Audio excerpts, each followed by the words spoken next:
sociales.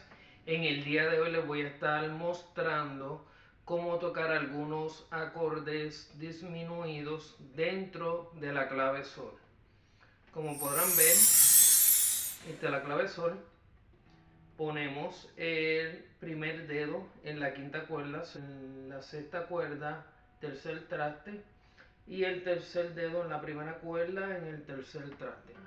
Vamos hacia abajo, damos esto como si fuera la menor.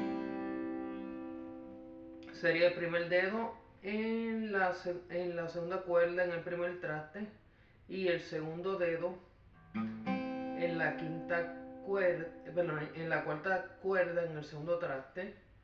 Luego, como si fuera si menor, ponemos la cejilla, el dedo como si fuera una cejilla en el segundo traste, el segundo dedo en la tercera cuerda y el tercer dedo en la cuarta cuerda. Ambos serían segundo traste, tercer traste y cuarto traste. Luego, el primer dedo en el primer traste en la quinta cuerda. Entonces el segundo dedo en el segundo traste, cuarta cuerda, y el tercer dedo en el segundo traste en la segunda cuerda.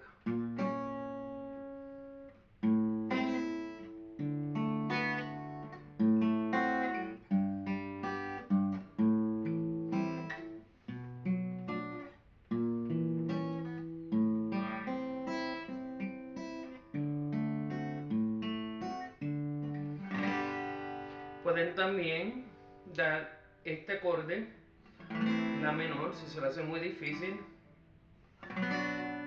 si menor,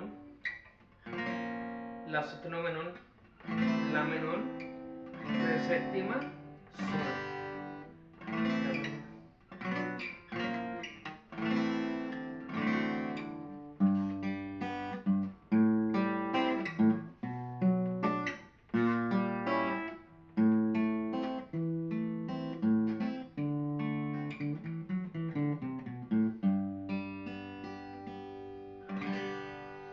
Espero que les haya gustado esta mezcla de acordes entre disminuidos y acordes regulares. Gracias, suscríbanse a mi canal, denle like, compartan, con mucho amor los espero en mi canal. Gracias.